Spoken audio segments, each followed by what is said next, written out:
पहला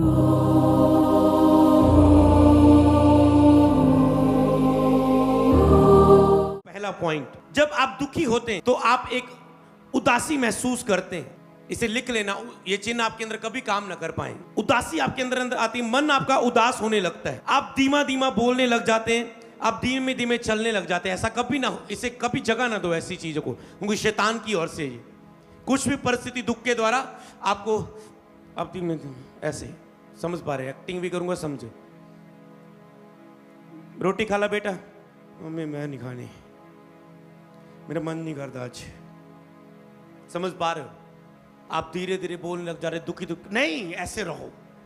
उस समय धीरज धरो और दिखाओ प्रभु को, कोई दुख तुझे, कोई हालात तुझे कभी निराश नहीं कर सकता। तो तुम रियल चेले हो, तो तुम और चर्च के असली विश्वासी हो। समझ पा रहे हो? और जैसे तुम ऐसा दिखाओगे, वचनों पर भरोसा कहते हैं इसे दिखाना, कि आप ऐसे नहीं चल रहे, आप ऐसे नहीं हो रहे, अब मुरझाए मुरझाए से दुखी बोलने, हंसते रहो, हंसाते रहो, शैतान को रुलाते रहो। क्यों भूल जाते हो इस चीज को? इतना हम चिल्ला चिल्ला के बोलते हैं, फिर भी दुख और क्लेशों में कभी निराश ना। वो कहते तेरा मन व्याकुल ना हो दुख और क्लेशों में। धीमा बोलना, धीमे धीमे चलना। अगला पॉइंट, सोने में परेशानी आना, जब बहुत अधिक सोना। और क्या करते दुख और क्लेश में?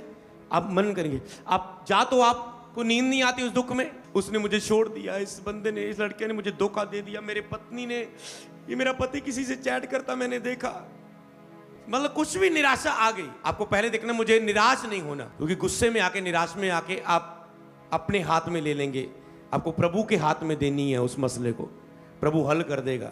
कई बात आपको देखकर भी अनदेखा करना पड़ता है, कुछ चीजों को सुनकर भी अनसुना करना पड़ता है। मन में है फिर भी मुंह से ना बोलना होता है, ताकि जो आप उन हालातों में बने रहें, अपने रिश्तों को खराब ना होने दें। तो यहां पर तो आपको बहुत सी जात तो आपको नींद नहीं आती उस चिंताओं के कारण, ऐसा नहीं होने दे। जल्दी से बाइबल उठाएं, जैसे मैंने कहा था, कॉल सेंटर कॉल करें, काउंसलिंग के लिए चर्च में आ जाएं। कुछ भी आपको उसे जगह ना दो, क्योंकि उस समय शैतान जीत रहा होता है, हंस रहा होता है। जब आप बिलीव नहीं करते प्रभु पर, प्रभु की वो योजना जो दुख के समय शांति आनी है, उस पर आप बिलीव नहीं करते, आप धीरज नहीं धरते, तो आप उसे रोक देते हैं। उस महिमा जो दुख के बाद मिलनी है, उसे आप जब गिरे गए तो वो महिमा को कैसे देखोगे? समझ पाए? तो उसके बाद जा तो आपको नींद नहीं आती, जा आप बहुत सोते हो, चिंता बड़ी है, सोने से हल हो जाएगा। सोने से क्या, सोने तो हल तो कर लिया, आज काम पर नहीं गए, पर कर्जा बढ़ गया, क्योंकि आज की दिहाड़ी नहीं आई, 500 घर में नहीं आया, तो किस्त नहीं गई, टेंशन और बढ़ गई। तो सोने से भी हल नहीं है, टेंशन है, बहुत टेंशन है, जा तो आप उदासी के मारे सो जाते हो, निराश हो गए। कभी भी जब आपको पता है उदासी आ गई, निराश की तरह सोना नहीं है, स्तुति करनी है, धन्यवाद करनी है, बाइबल पढ़नी है, वचन से इसका हल ढूंढना है, काउंसलिंग लेनी है।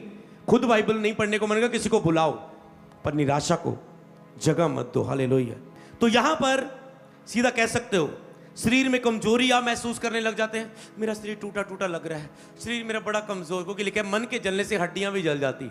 तो आपको जब मन जलता है तो शरीर भी बीमार लगता है। कई वक्त लोग, डॉक्टर ही बोलते हैं टेंशन के कारण ये दर्द हो रहा है, टेंशन के कारण ये तुम बीमार हो। और निर्बलता, जब बहुत थकान आपको महसूस होती है दुख के समय, निर्बलता महसूस होती है, जब बहुत थके थके से आप महसूस करते हैं, इसका मतलब उसे जगह ना दो, धीरज दो, अपने आप को जल्दी उठाओ।